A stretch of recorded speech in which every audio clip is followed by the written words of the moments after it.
우리가 이 땅에서는 전쟁도 있고 기근도 있고 질병도 있고 사고도 있고 아픔도 있습니다. 그러나 영광의 주님이 찬란한 왕의 옷을 입고 문 열어 주실 때에 우리는 그곳으로 들어가서 완전한 평안 안에 거하게 될 것입니다. 그날까지 우리가 이 땅에서 살아가는 동안에 하나님을 아버지라 부르는 하나님의 자녀로서의 삶을 살 수 있도록 인도하여 주시옵소서. 오늘 우리가 드리는 예배를, 우리가 마음으로 주께 올려드리는 예배를 받아 주시옵소서.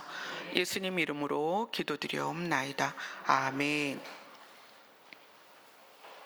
오늘 말씀은 골로새서 1장입니다.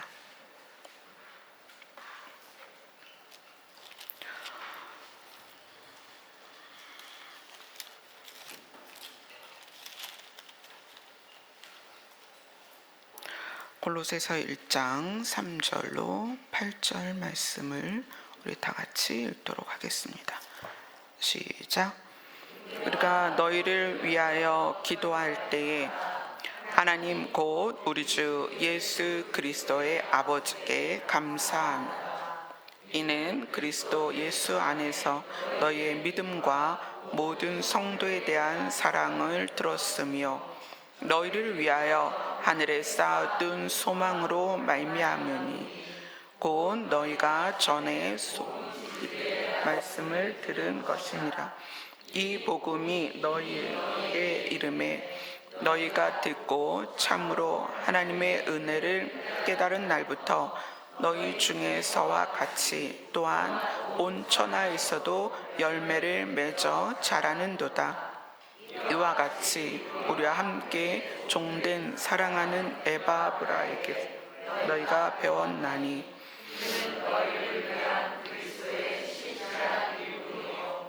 성령 안에서 너희의 사랑을 우리에게 알린 자니라. 아멘. 빌레몬서와 골로새서를 연결해서 우리가 계속 지금 보고 있습니다. 오늘 말씀은 사도 바울이 골로새 교회에게 편지를 하면서 골로새 교회의 특징을 서두에 씁니다. 우리가 너희를 위하여, 여기서 우리는 바울과 디모데를 말하죠. 너희를 위하여, 골로새 성도들을 위하여 기도할 때마다 하나님 곧 우리 주 예수 그리스도의 아버지께 감사한다. 너희들을 생각하면서 나는 감사한다. 4절이 이렇게 시작해요. 이는 왜냐하며, 내가 하나님께 감사하는 이유는 골로새 교회의 특징을 이제 하나하나 이야기합니다. 첫 번째는 그리스도 예수 안에서 너희의 믿음이 있다.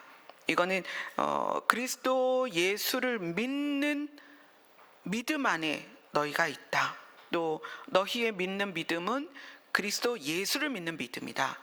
이것이 골로새 교회의 바른 성도들에 대한 특징이에요. 그리스도 예수를 믿는 너희의 믿음. 그것 때문에 내가 하나님께 감사한다. 우리가 무엇을 믿고 사느냐가 너무 중요한데 이 골로새 성도 중에 바르게 가는 성도들을 향하여 바울이 이야기하는 거예요.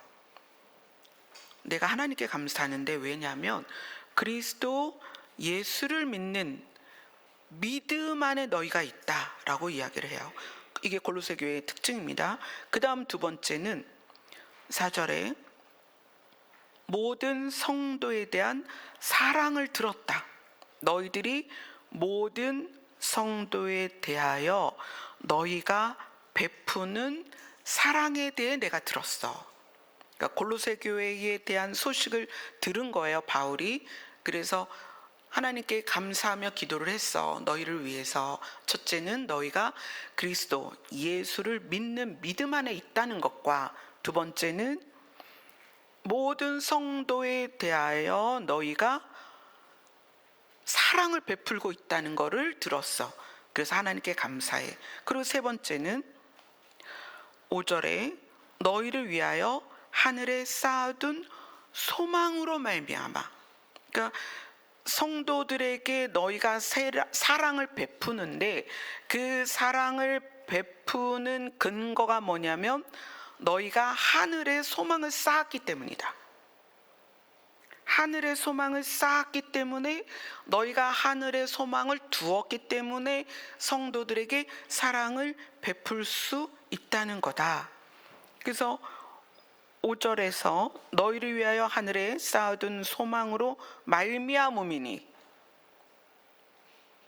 성도에 대한 사랑, 성도에게 베푸는 사랑은 무엇으로 말미암는다? 소망을 하늘에 쌓았기 때문에, 너희의 소망이 하늘에 있기 때문에, 그래서 너희가 사랑을 성도들에게 베풀 수 있었다라고 바울이 이야기를 하는 거예요. 베드로전서에서는 이 소망을 산 소망이다 이렇게 얘기해요. 우리가 굉장히 다양한 소망을 갖고 있죠. 뭐 이런저런 것도 다 소망이라는 단어로 대체를 할 수 있는데, 여기서 말하는 소망은 하늘에 쌓는 소망이고 하늘에 있는 소망이고, 이거를 베드로전서에서는 산 소망이다. 그럼 이거는 구체적으로 베드로전서에서 뭐라고 표현하냐면, 예수님이 죽었다가 살아나셔서 그분이 다시 오실 때 우리를 그리스도처럼 다시 살려서 다시는 죽지 않는 완전한 몸을 갖게 될 거다. 이게 산 소망의 내용이에요.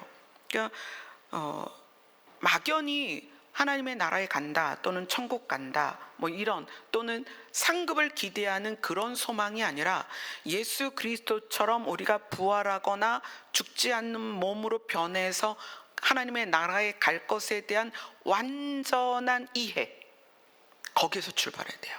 완전한 이해가 있어서 소망을 하늘에 두고 나니 이 땅에서는 공동체 성도들에게 뭘 할 수 있다? 사랑을 베풀 수 있다. 이게 골로새 교회의 특징이었다는 거예요.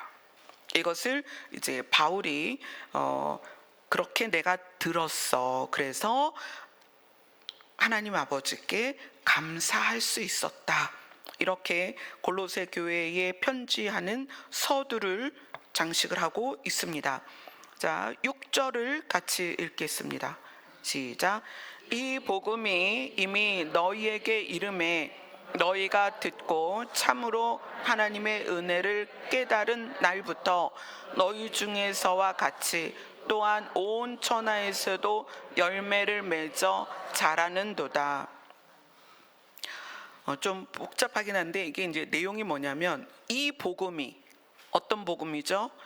예수 그리스도로 말미암아 예수 그리스도의 다시 사심 또는 부활이 우리를, 예수 그리스도가 다시 오시는 날 우리도 살리고, 죽은 자는 우리도 살리고 살아있는 자는 죽지 않는 몸으로 바뀌어서 예수 그리스도와 영원히 함께 있을 것이다라는 이 복음이 이미 너희에게 이르러서, 너희에게 다다라서, 그 복음으로 말미암아 하나님의 은혜를 깨달은 날로부터 너희도 열매를 맺고 온 천하가 열매를 맺고 있다. 복음으로 말미암아. 그러니까 복음으로 말미암아 천하의 열매를 맺는 거는, 복음의 열매는 산 소망을 가진 자들이 늘어나는 것이고, 그 복음이 받아들여진 우리에게도 열매를 맺는데, 6절 끝에 보면은 열매를 맺어 어떻게 된다? 자라는도다. 이런 아주 우리에게 점진적인 변화의 모습을 단적으로 이렇게 표현하고 있어요. 자라는도다. 열매를 맺어 자라는도다. 이 자란다는 것은요, 이 자라난다, 이거는 되게 이제 점진적인 것을 우리에게 암시하고 있죠. 우리가 골로새서 1장이 본문인데 1장 10절을 한번 보겠습니다. 같이 읽겠습니다. 시작. 주께 합당하게 행하여 범사에 기쁘시게 하고 모든 선한 일에 열매를 맺게 하시며 하나님을 아는 것에 자라게 하시고. 자, 이것도 여기 지금 자라게 한다라는 점진적인 모습, 또는 우리는 이제 그거를 한마디로 말하면은 성장 이렇게 하죠. 자라난다, 성장. 근데 하나님을 아는 것도 자라나야 된다. 여러분이 하나님에 대한 인식, 지식 또는 공감대, 이런 것들이 자라나야 됩니다. 그래서 바울은 너희들을 위해서 기도하는데 너희들이 하나님을 아는 것에서 자라나게 하시기를 기도하고 있다라고 이야기를 해요. 자, 그 다음에 골로새서 2장으로 갑니다. 2장 19절 같이 읽습니다. 시작. 머리를 붙들지 아니하는지라 온몸이 머리로 말미암아 마디와 힘줄로 공급함을 받고 연합하여 하나님이 자라게 하심으로 자라느니라. 이 머리를 붙들지 않는 사람들은 꾸며낸 겸손, 천사를 숭배하는 자들, 그러니까 율법적이고 또 영지주의적인 그런 사람들에 대해서는 예수 그리스도를 붙들지 않는다. 그러니까 머리가 예수 그리스도죠. 예수 그리스도를 붙들지 않는다. 온 몸이 머리로 말미암아 마디와 힘줄로 공급함을 받고 연합하여 누가 자라게 하신다? 하나님이 자라게 하심으로 자라느니라. 그러니까 우리가 신앙 안에서 점진적인 성장, 자, 점진적인 성장에 반드시 필요한 것은 시간입니다. 우리의 성장에는 시간이 필요합니다. 그래서 제가 여러분에게 늘 강조하는 것, 내가 지금 보고 있는 이 사람, 내가 보고 있는 저 사람이 결론이 아니다. 왜냐하면 우리에게는 점진성이라는 게 있어요. 점진적으로 자라난다. 그럼 이거는 성장이죠.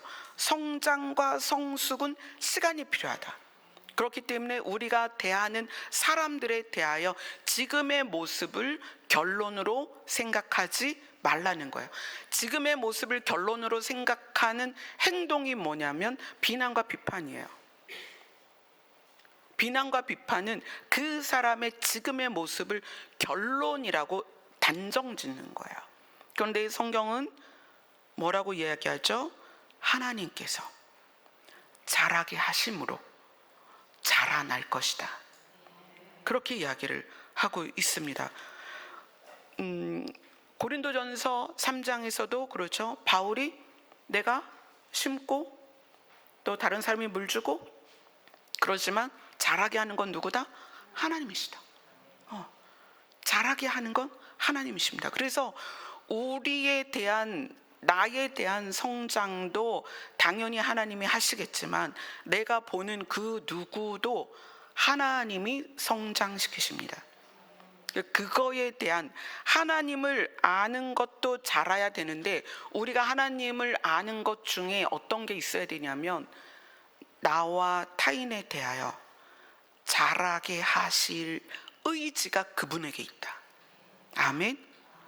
그래서 우리는 내가 보는 사람, 그것이 자녀이든 남편이든 아내든 부모이든 형제든 공동체 지체든 현재의 모습을 비난하거나 비판하지 마라. 왜요? 그는 하나님이 책임지고 자라게 하신다. 물론 성장 속도는 다를 수 있어요. 그러나 우리가 보는 성장의 속도라는 게 길이만 길어진다고 진짜 많이 성장하는 거냐? 뿌리가 깊이 내리는 나무가 있고요, 굵기가 굵어지는 나무가 있고 길이가 길어지는 나무가 있어요. 잎이 많은 나무가 있고요, 열매가 많은 나무가 있어요. 우리는 누구도 우리의 견해로 판단할 수 없다. 왜냐하면 각각의 그 사람을 누가 자라게 하신다? 하나님이 자라게 하시기 때문이에요. 그래서 이 바울이 골로새 교회를 향해서 너희들이 그렇게 예수를 믿는 믿음 안에서 성도에게 사랑을 베풀고 하늘의 소망을 쌓을 수 있도록 된 것은 누가 하신 거다? 하나님이 하신 거다. 아멘. 그래서 우리가 어떤 사람에 대해서 실망할 필요가 없어요. 왜? 하나님이 잘하게 하실 것이기 때문입니다. 자, 그 다음에 7절을 같이 읽겠습니다. 시작. 이와 같이 우리와 함께 종된 사랑하는 에바브라에게 너희가 배웠나니 그는 너희를 위한 그리스도의 신실한 일꾼이요. 자, 오늘 골로새서 1장 7절에 에바브라라는 사람이 나왔습니다. 이 에바브라라는 사람은 빌레몬서에 등장하는 사람입니다. 우리 빌레몬서 1장으로 갑니다.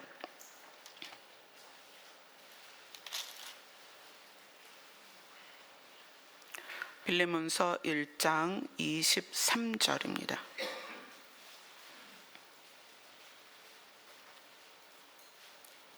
같이 읽습니다. 시작. 그리스도 예수 안에서 나와 함께 갇힌 자 에바브라와, 이 빌레몬서에서 우리가 함께 나눈 사람은 빌레몬과 오네시모죠. 빌레몬과 오네시모 말고는 이렇게 비중 있게 다루지 않은 것 같은데, 이 에바브라는 어떤 사람이었냐면, 이 에바브라에 대하여 이 바울이 기록한 내용이 있습니다. 7절에 보면 골로새서 1장 7절입니다. 사실 골로새 교회에 대하여 누구에게 전달을 받았냐면 에바브라에게 전달을 받은 거예요. 에바브라가 로마에 와서 바울과 함께 감옥에 있고, 감옥에 있으면서 골로새 교회에 대한 모든 내용을 에바브라가 전달을 했어요. 그래서 이제 에바브라에 대한 이야기를 합니다. 이와 같이 우리와 함께 종된 사랑하는 에바브라에게 너희가 배웠나니. 자, 그럼 에바브라의 위치가 어떤지 알겠죠? 에바브라는 골로새 성도를 가르친 사람이었다. 에바브라는 너희를 위한 그리스도의 신실한 일꾼이요. 그리고 그 에바브라에 대해서 골로새서 4장으로 합니다.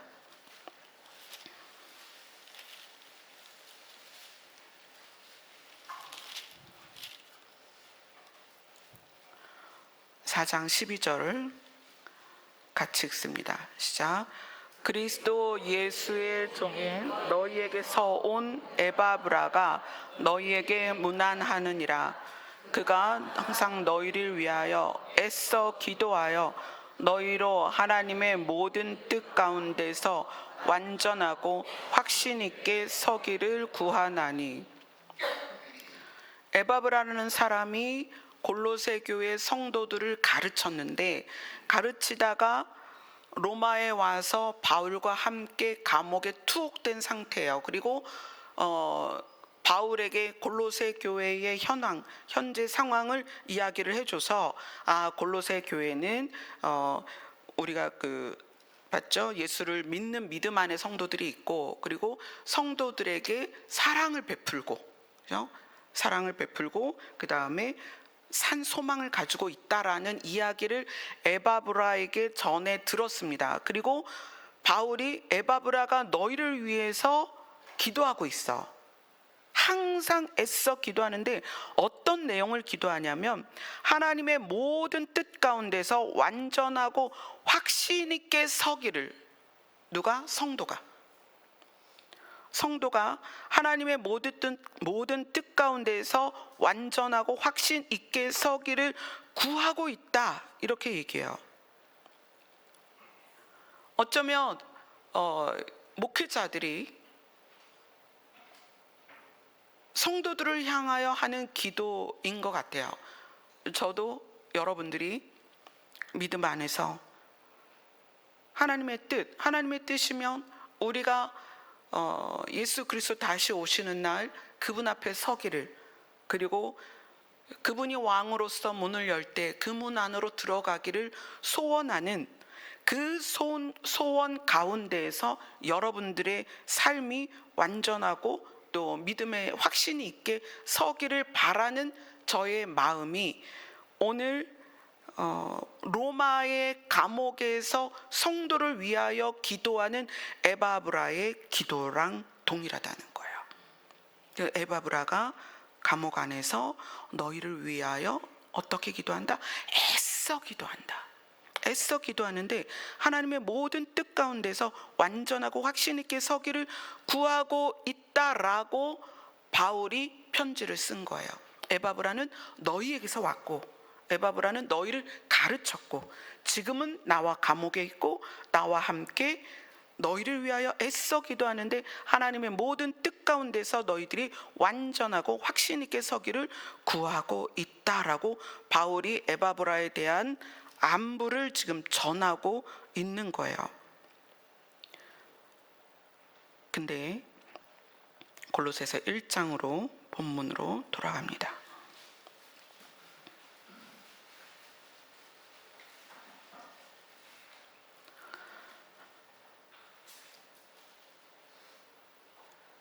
우리가 신앙이 성장하는 것을 잘한다라고 얘기하는데, 이 잘하는 것에 대해서 바울은 열매를 맺으면서 잘한다 이렇게 얘기해요.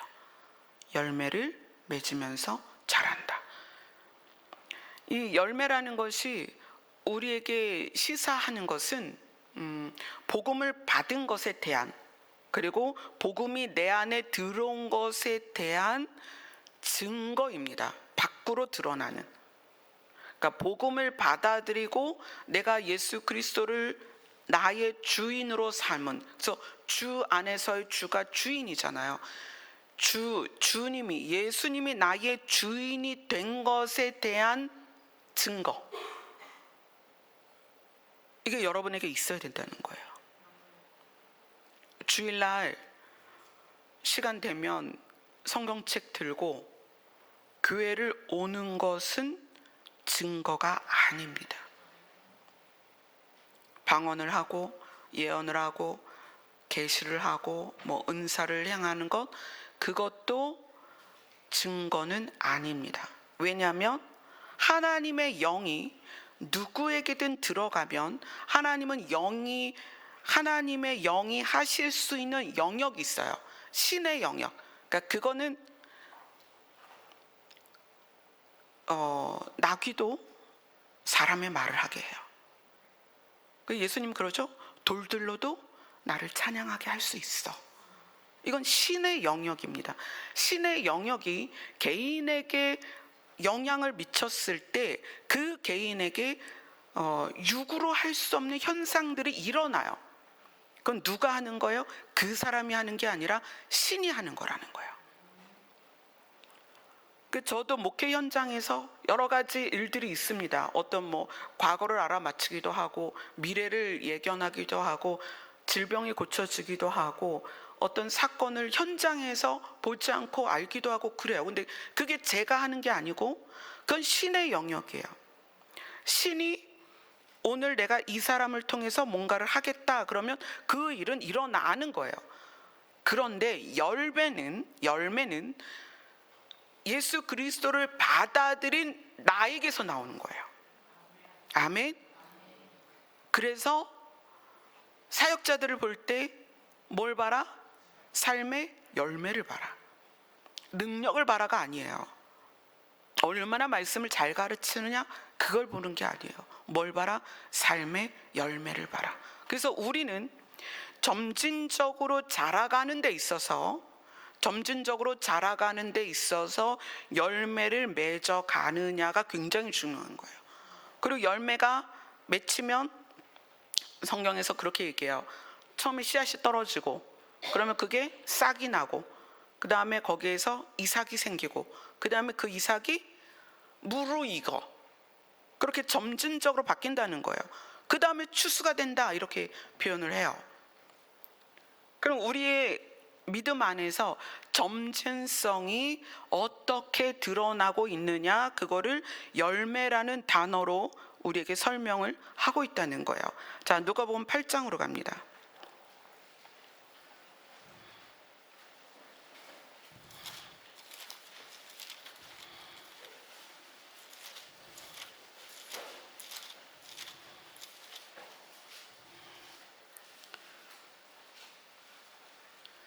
누가복음 8장은 네 가지 땅에 떨어진 씨의 비유입니다. 그래서 땅은 사람의 마음을 말하는 거고, 씨는 복음을 말하는 거예요. 그죠? 그래서 누가복음 8장 12절부터 15절까지 같이 읽겠습니다. 시작. 길가에 있다는 것은 말씀을 들은 자니 이에 마귀가 가서 그들이 믿어 구원을 얻지 못하게 하려고 말씀을 그 마음에서 빼앗는 것이요. 바위에 있다는 것은 말씀을 들을 때에 기쁨으로 받으나 뿌리가 없어 잠깐 믿다가 시련을 당할 때에 배반하는 자요. 가시떨기에 떨어졌다는 것은 말씀을 들은 자이나 지내는 중 이 생의 재물과 향락의 기운이 막혀 온전히 결실하지 못하는 자요. 좋은 땅에 있다는 것은 착하고 좋은 마음으로 말씀을 듣고 지키어 인내를 실라는 자니라. 자, 이 밭의 비유는 밭은 우리의 마음이고 떨어진 씨앗, 이것이 말씀이고 복음입니다. 그런데 자라난다, 하나님이 자라게 하시는 것이 여기서 어떻게 적용이 되냐면, 우리는 길가일 수도 있고 바위 위에, 이건 돌밭에 떨어졌다는 거예요. 씨앗이 가시떨기에 떨어졌을 수도 있습니다. 그러한 우리가 때로는 말씀이 내 마음에서 빼앗기기도 하고, 그리고 시련을 당할 때 나 이제 안 믿을 거야 이럴 수도 있고, 그리고 이생의 염려, 삶의 염려나 재물의 유혹이죠. 재물을 탐하는 마음이나 향락의 기운이 막혀서 온전히 결실하지 못할 수도 있습니다. 자, 지금의 상태는 결론이 아니다. 어떻게 될 수 있다? 이것이 좋은 땅으로 바뀔 수 있다. 그 얘기는 우리 마음이 바뀔 수 있다는 거예요. 그래서 우리 마음이 바뀌면 뿌리를 내리고, 그죠? 뿌리를 내리고 빛이, 가시떨기에 빛이 막혔었는데 이것이 제거가 되고 하늘의 기운이 내려와서 어떻게 돼요? 결실을 하고, 그리고 그 결실이 익어야죠. 익어서, 그래서 15절처럼 좋은 땅에 있는 것은 착하고 좋은 마음으로 말씀을 듣고 지키어 인내로 결실하는 자까지 점진적으로 자라간다는 거예요. 아멘. 그래서 여러분들이 내 상태가 길가냐 돌밭이냐 가시떨기냐 상관이 없어요. 뭐에 대해서 소망을 가져야 돼요? 하나님께서 나를 자라게 할 것이다. 점진적으로 열매를 맺도록 도우실 것이다. 그래서 바울은 하나님을 아는 것에 자라가야 된다.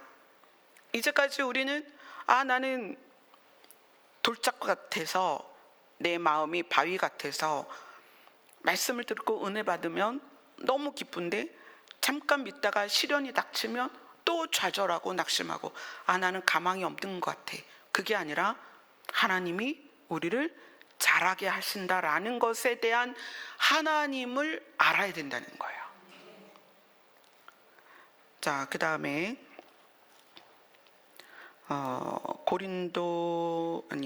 갈라디아서를 볼게요. 갈라디아서 5장입니다.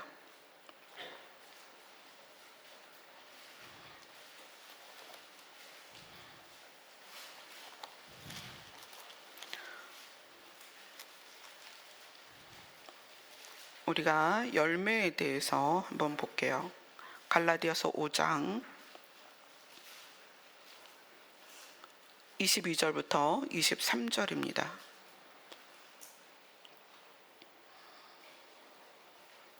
같이 읽습니다. 시작. 오직 성령의 열매는 사랑과 희락과 화평과 오래 참음과 자비와 양선과 충성과 온유와 절제니 이 같은 것을 금지할 법이 없느니라. 성령의 열매의 종류가 나오고 이 같은 것을 금지할, 율법도 이런 것을 금지하지 않는다라는 얘기예요. 율법조차도 이런 것들을 금지할 수 없다. 그럼 이제 성령의 열매, 우리가 복음이 내 안에 들어왔습니다. 복음이 내 안에 들어와서 그 복음으로 말미암는, 하나님의 영이 내 안에 들어와서 하나님의 영으로 말미암는 열매가 어떻게 나타나느냐, 그거를 이제 우리가 좀 보자는 거예요. 자, 첫 번째는 사랑입니다. 사랑은 감정적으로 누가 좋은 게 아닙니다. 연인 간의 사랑은 좋은 거일 수 있어요. 근데 그 사랑조차도 굉장히 유통기한이 짧습니다. 그래서 진짜 사랑은 성경에서 말하는 하나님을 사랑하고 이웃을 사랑하는, 그래서 내 목숨을 내어줄 정도로 되는 그런 성숙한 사랑을 말하는 거예요. 그 다음에 사랑 다음이 뭐죠? 희락이에요. 희락은 기쁨입니다. 이 기쁨은 어떤 기쁨일까요?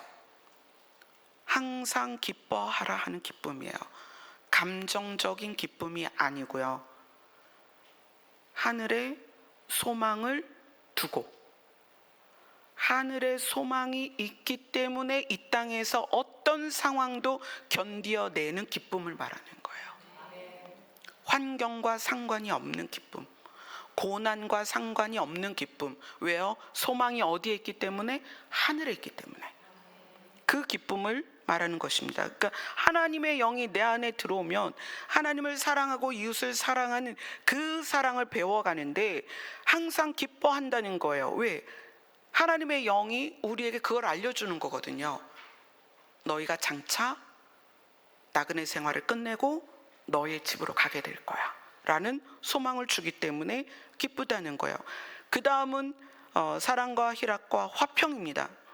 성령이 우리 안에 들어오시면 이 화평이 열매로 맺어지는데, 이건 무슨 열매냐면 관계의 회복입니다. 부부 간에, 부모 자식 간에, 공동체 안에서 관계가 어려울 수 있어요. 관계가 힘들 수 있습니다. 근데 하나님의 영이 우리 안에서 화평케 하는 지혜를 주십니다. 상대를 보고 결론이라고 생각하지 않고 하나님도 저 사람을 자라나게 하실 거야 라는 기대와 소망을 가지고 상대를 어떻게 해요? 이해를 하게 되죠. 그래서 관계가 회복이 되고, 그 다음에 회복된 관계가 또 나빠지는 것이 아니라 회복된 상태를 유지하는 것, 이것이 화평입니다. 하나님의 영이 우리 안에 들어오면 우리 안에 화평하게 하는 힘이 생긴다는 거예요. 점차. 그래서 두루 관계가 회복이 되고 회복된 관계를 유지하게 된다는 거죠. 자, 그 다음에 오래 참음입니다. 오래 참음이라는 것은 이를 악물고 억지로 참는 게 아니에요. 이 오래 참음은 긴 마음이라는 뜻인데, 이 긴 마음이란 건 어떤 거냐면 죄에 대하여 내가 죄를 지을 수밖에 없는 상황에서, 또는 악에 대하여 악한 것에 내가 손을 내밀 수밖에 없는 그런 상황에서 죄나 악으로 다가가지 않으려는 내 마음, 그거를 길게 유지한다는 거예요. 자, 오래 참음이 뭐다? 고통을 참는 거, 이런 게 아니에요. 고통을 참고 아픔을 참고 억울해도 참고 이런 참음이 아니라, 복음이 내 안에 들어와서 그 복음으로 산 소망이 생긴 상태에서 요 마음을 길게 유지한다는 거예요. 그리스도로 말미암는 기쁨을 얻었을 때 그 기쁨의 상태를 오래 유지하는 거예요. 죄나 또는 악한 말, 악한 행동으로 내가 바뀌지 않도록. 그런데 죄나 악에 다가갈 수 있죠. 그러면 다시 돌아와서 그리스도로 출발된 마음을 다시 유지시키는 거예요. 그리스도로 정결케 된 내 마음을 오래 유지하려고 노력하는 거. 이게 오래 참는 거다. 긴 마음이다. 더럽히지 않는 것이다. 자, 그 다음에 자비. 자비는 친절 또는 부드러운 마음, 불쌍히 여기는 마음입니다. 근데 이 자비가 내 안에 생기려면 죄인 의식이 있어야 돼요. 내가 누구였다? 예전에 죄인이었다. 나도 악한 자리에 있었다. 그러나 하나님께서 나를 불쌍히 여겨주셨다.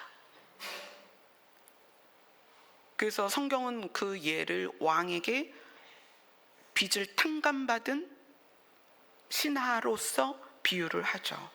우리는 하나님께로부터 지옥에 갈 수밖에 없는 악함을 탕감받았습니다.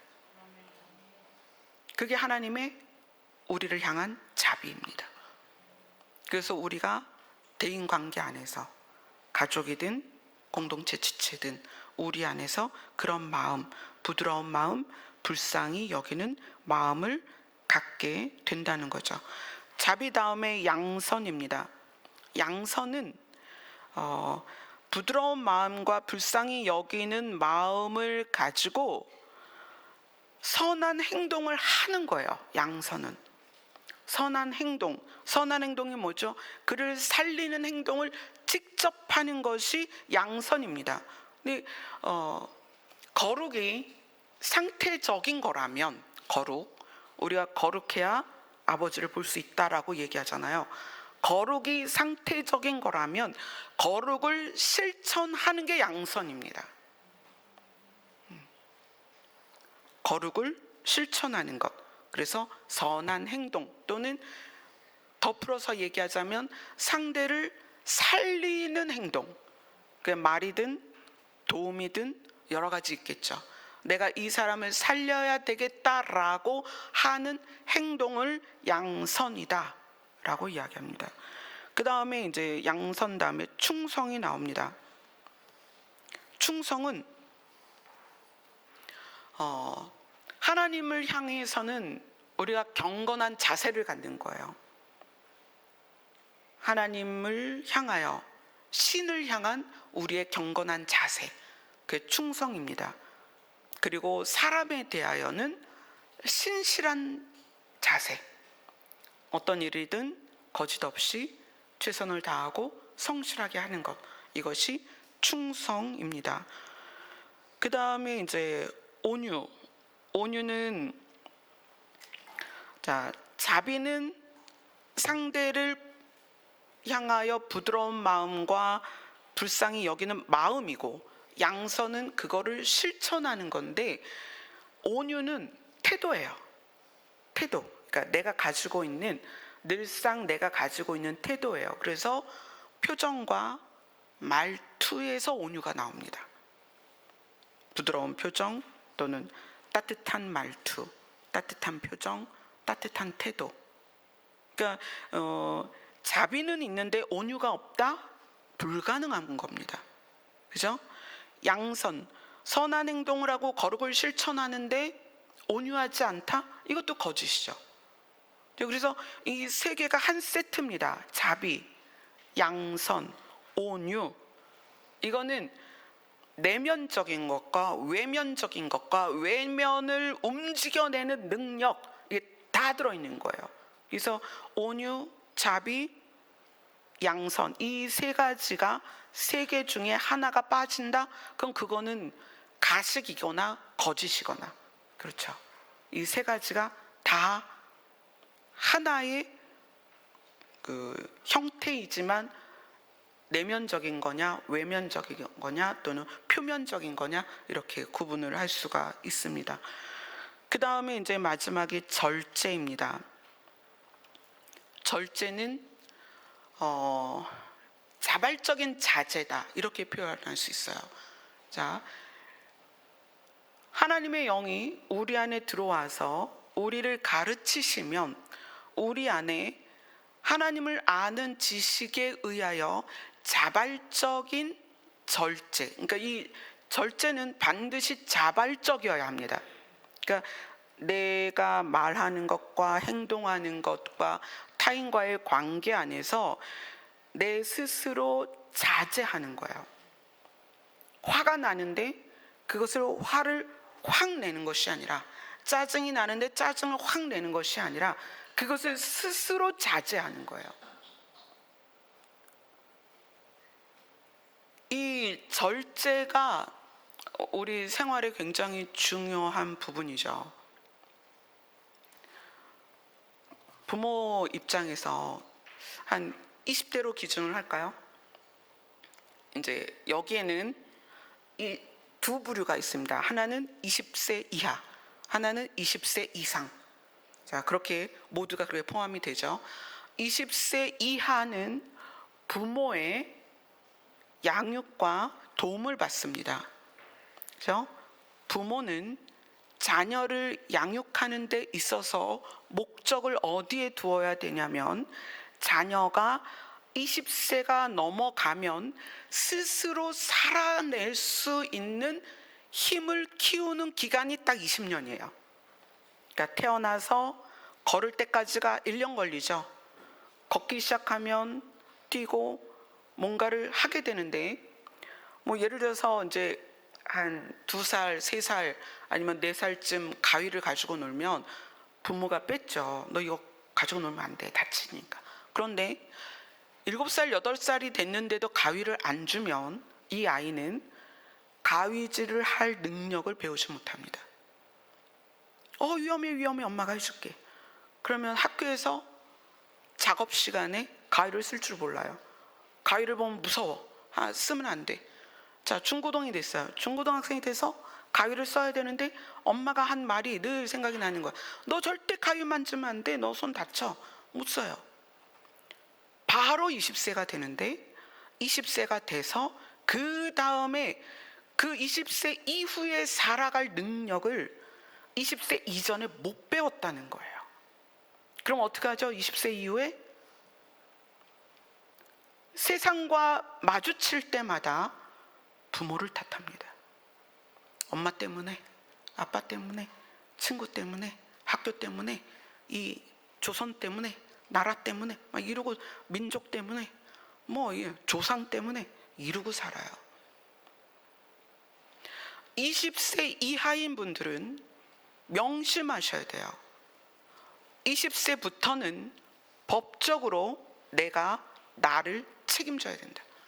그럼 20세까지 해야 되는 게 뭐예요? 공부예요? 아니요. 여러분, 공부 잘한다고 인생에서 성공해요? 아니요. 내가 나를 다스릴 줄 알아야 됩니다. 초자아라는 게 있어요. 초자아는 뭐냐면 내가 나를 해치지 않는 능력입니다. 또 내가 남을 해치지 않는 능력이에요.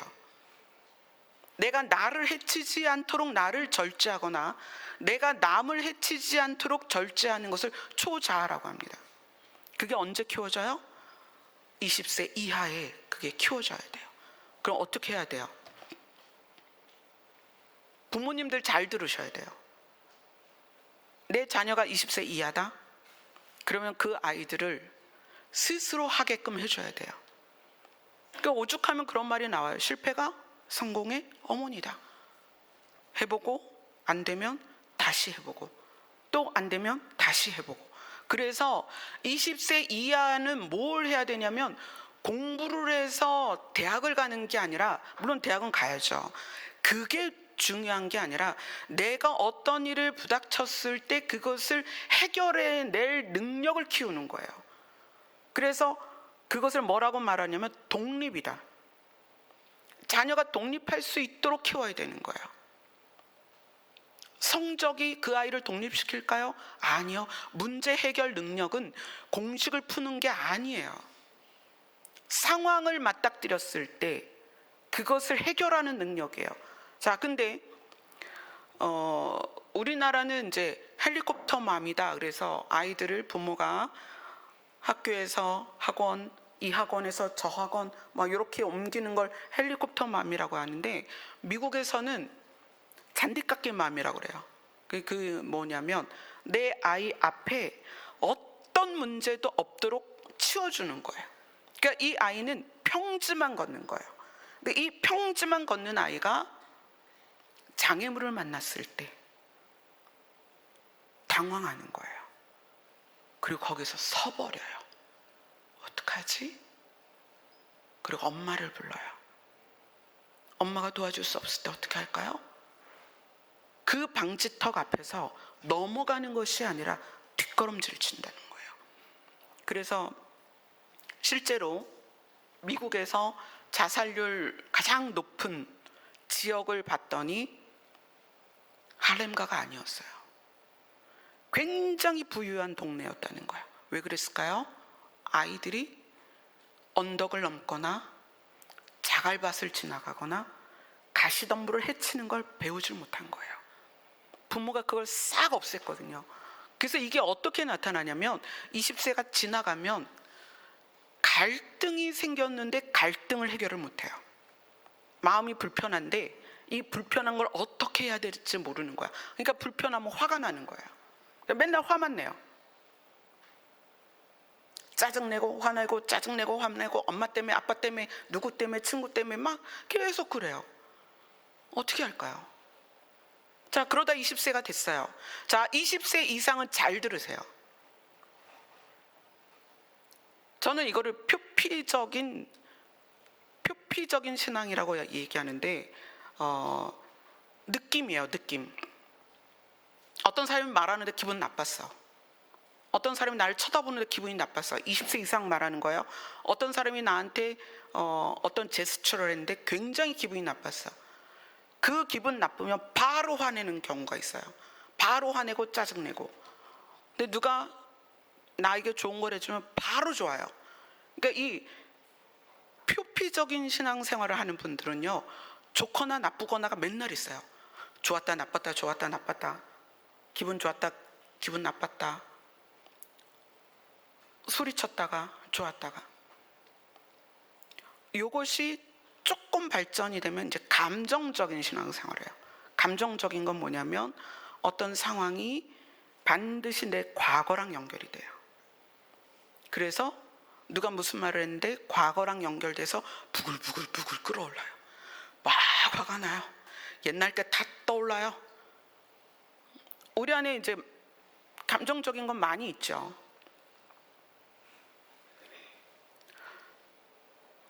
하나님의 영이 우리 안에 오셔서 뭘 하길 원하실까요? 우리에게 이런 성령의 열매를 맺어라 그러는데 어떻게 하냐는 거예요.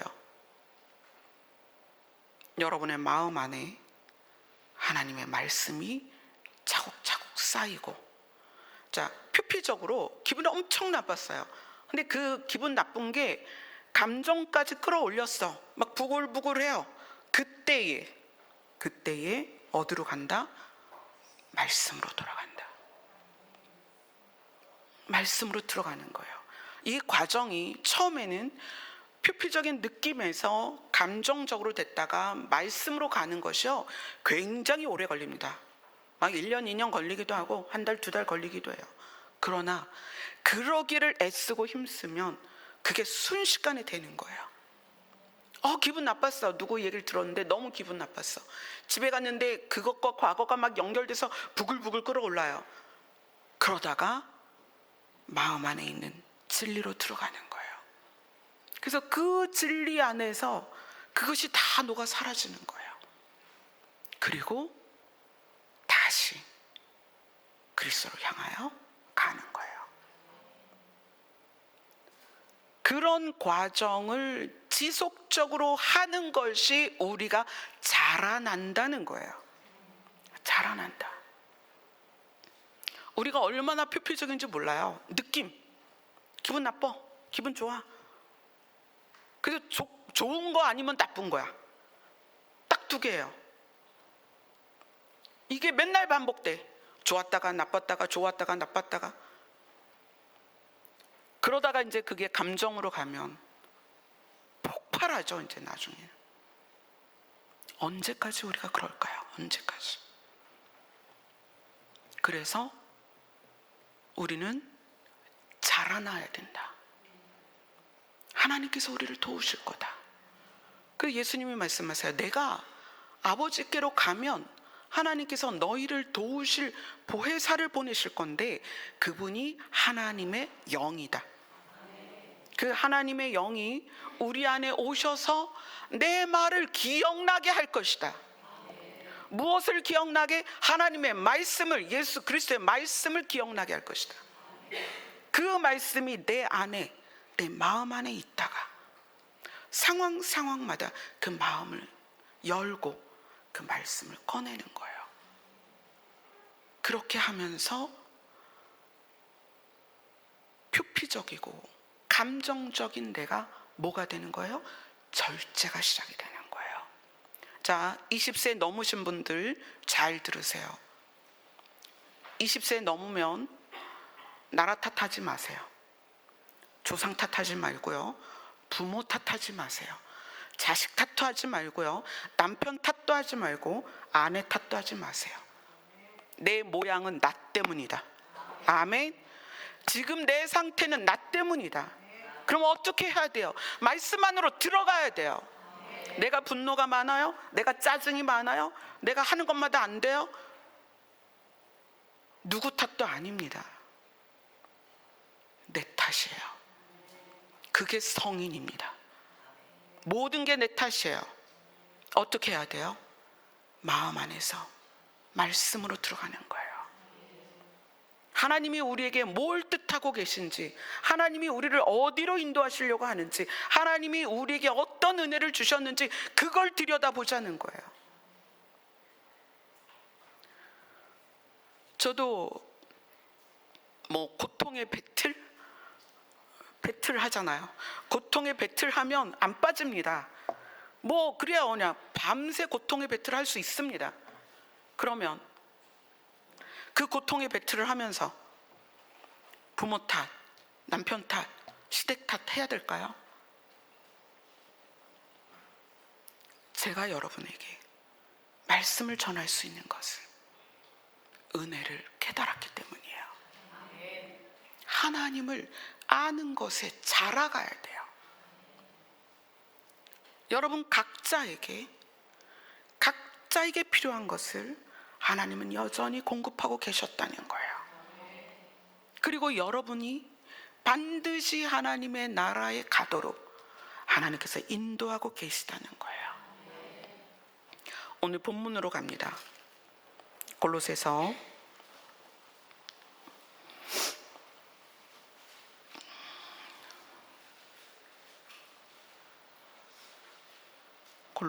1장 8절을 같이 읽겠습니다. 시작. 성령 안에서 너희의 사랑을 우리에게 알린 자니라. 에바브라가 어떤 사람이냐? 그리스도의 신실한 일꾼이고 골로새 교회 내에서 성령 안에서 너희의 사랑, 이거를 풀어서 말하면 성령 안에서 이루어진 너희의 사랑이라는 거예요. 성령 안에서 이루어진 너희의 사랑에 대하여 우리에게 알려줬다. 누가? 에바브로가. 이 에바브라가 로마에 와서 바울을 만나서 이 골로새 교회 이야기를 해주는데, 너희의 그 성도를 향하여 베푸는 사랑이 어떻게 생길 수 있었느냐? 성령 안에서. 그럼 성령 안에서 그 성령이 어떻게 그 사랑을 이룰 수 있도록 했느냐는 거예요. 자, 기도 오래 하고 예배 드리고 뭐 방언도 할 수 있고 사역에 따라 은사도 나타날 수 있어요. 근데 그것은 개별적으로 성령이 필요에 따라 하는 거예요. 그런데 필수적으로 성령이 내 안에 들어오시면 성령께서 필수적으로 각 개인에게 하고자 하는 일이 뭐냐면 우리 안에 사랑이 자라게 하신다는 거예요. 그리고 그 사랑을 나누게 하신다는 거예요. 근데 그 사랑을 어떻게 자라게 해요? 우리가 두 손 올려서 막 기도하면 막 하나님의 영이 부어져서 우리 마음이 샥 바뀌나요? 아니요. 우리의 생각은 절대 안 바뀐다. 어떻게 알죠? 사울과 다윗을 비교하면서 우리가 봤습니다. 사울도 하나님의 영이 임했고 바울도 하나님의 영이 임했습니다. 사울은 심지어 예언을 하고 선지자들 사이에서 계시를 했던 사람이에요. 그러나 그것이 생각을 바꾸냐? 아니요. 그것이 마음을 바꾸는가? 아니요. 심지어 사울에 대해서는 그렇게 표현했어요. 사무엘상에서 그 사람이 새 사람이 됐고 새 마음이 됐다. 그런데 뭐가 안 바뀌어요? 생각이 안 바뀐다는 거예요. 그래서 이 생각이 바뀐다는 것은 표피적이고 굉장히 느낌적이고 감정적이어서 그렇게 생각하는 우리가 말씀으로 들어가서 말씀 안에 내가 녹아지고 절제가 돼야 된다는 거예요. 하루아침에 안 됩니다. 특별히 내가 좀 기도를 많이 한다, 내가 좀 은사가 있다, 내가 좀 하나님의 음성을 듣는다, 이런 분들이 더 이 작업을 열심히 하셔야 됩니다. 왜냐하면 하나님의 음성을 듣는 것이 굉장히 느낌적이에요. 느낌을 굉장히 많이 사용합니다. 그렇기 때문에 느낌적으로 하나님의 음성을 들으면 그것을 가지고 감정적으로 행동하는 것이 아니라 어디로 들어가야 돼요? 마음 안에 말씀으로 들어가야 된다는 거예요. 아멘. 그리고 나서 나오는 행동들이 어떻게 나와야 돼요? 성령의 열매가 표현되어 주는, 우리에게 알려주는 그 모습이어야 된다는 거예요. 그래서 성령의 열매들이 우리 안에서 맺혀지는데 그냥 모양만 맺혀지는 게 아니라 어떻게 해야 돼요? 무르익어야 된다는 거예요. 무르익어야 그리스도 오시는 날에 추수가 된다는 거예요. 열매를 맺지 않으면 그 뿌리에 도끼로 찍혀서 불에 던져진다. 이거는 결과적인 얘기입니다. 우리는 지금 과정에 있잖아요. 과정에. 성령의 열매는 우리에게 반드시 나타나야 됩니다. 익어가야 하고 자라나야 되고 성숙해야 됩니다. 그것이 없이는 우리가 믿음 생활에 실패하고 있다는 것을 아셔야 돼요. 그럼 어떻게 해야 돼요? 주 앞에 다시 무릎을 꿇고 하나님의 형상, 태초의 하나님의 형상을 회복하려고 노력을 해야 되고, 그 다음에 회복한 상태에서 그 상태를 유지하려고 해야 된다. 오래 참음이 뭐다? 순결한 마음을 유지시키는 거다. 막 이를 악물고 참는 그런 게 아니라는 거예요. 내 안에 죄와 악한 것이 파도처럼 밀물처럼 다가올 때 그것을 밀어내며 견디는 것이 오래 참음이라는 거예요. 아멘. 이게 우리 힘으로 안 되니까 누가 도우시는 거예요? 하나님께서. 그래서 우리의 시간이 하나님의 이름을 불러야 되고 하나님의 말씀 안에 있어야 되고 그것을 살아내려고 우리가 의지적으로 해야 된다. 스스로. 아멘.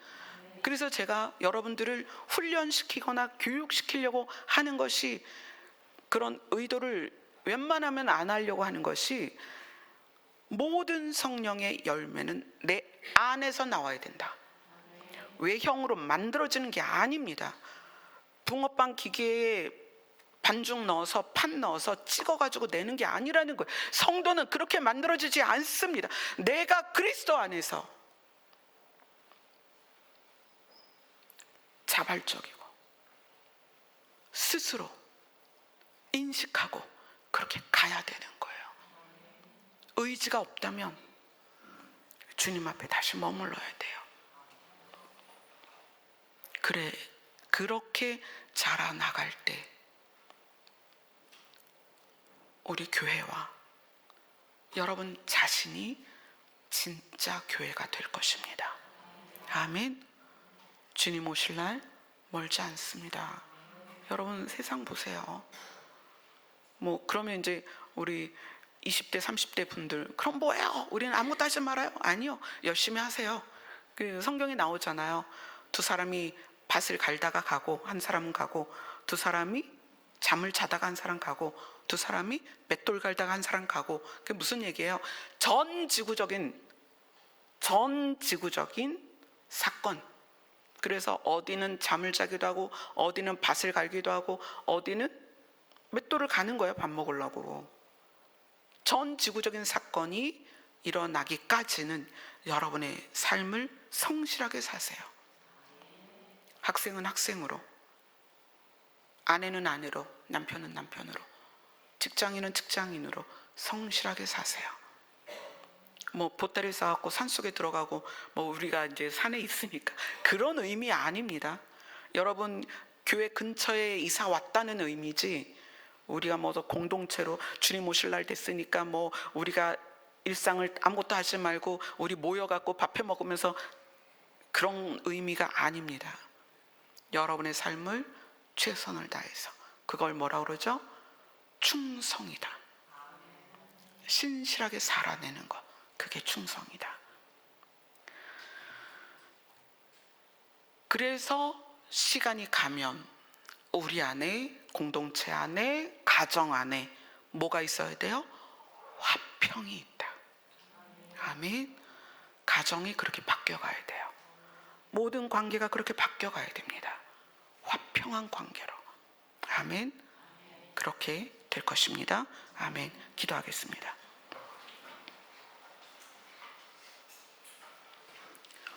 성령께서는 우리 안에서 그리스도의 말씀으로 하나님을 알도록 자라게 하시며, 성령께서는 우리 안에서 말씀으로 열매를 맺도록 도우십니다. 우리가 관계에 실패하고 삶에서 실패하는 경험들이 많습니다. 이제 예수 그리스도로 말미암는 성령 안에서 성령으로 자라나는 그런 믿음이 되게 하여 주시옵소서. 예수님 이름으로 기도드리옵나이다. 아멘. 성령 안에서 우리를 자라게 하신 위대하신 하나님을 찬양하겠습니다.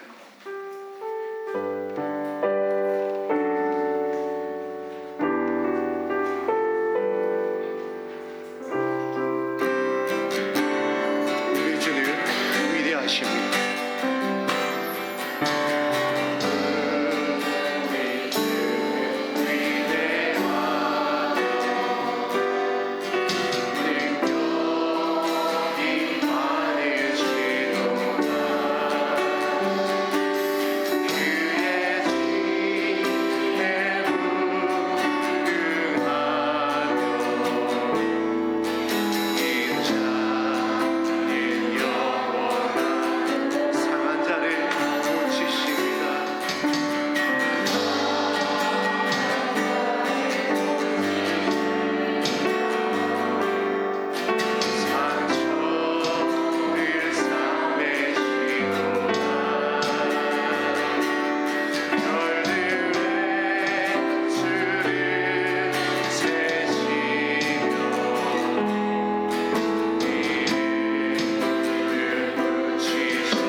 우리를 자라게 하십니다.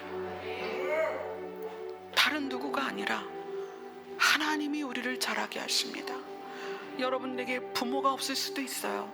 남들보다 돈이 많지 않을 수 있습니다. 여러분에게 남들보다 가방끈이 짧을 수도 있어요. 그런데 그것이 여러분을 자라게 하는 것이 아니라 하나님이 여러분을 자라게 하십니다. 그래서 오늘 찬양에 그러잖아요. 그가 하나님께서 구름으로 하늘을 덮으시고 땅을 위하여 비를 준비하십니다. 왜 그럴까요? 우리를 자라게 하시고 열매 맺게 도우십니다. 그분이 우리의 아버지세요. 아멘. 오늘 여러분들이 마음껏 아버지를 불렀으면 좋겠습니다. 그 아버지께서 여러분의 심령 안에 들어오셔서 위로하실 거예요. 걱정하지 마. 내가 너를 도울 거야. 내가 너를 공급할 거야. 내가 너를 자라게 할 거야. 네가 추수하게 가장 아름다운 열매를 맺도록 내가 너를 도울 거야. 오늘은 여러분이 위로를 받았으면 좋겠습니다. 아버지로부터 여러분 자신이 위로를 받았으면 좋겠습니다. 기도하겠습니다.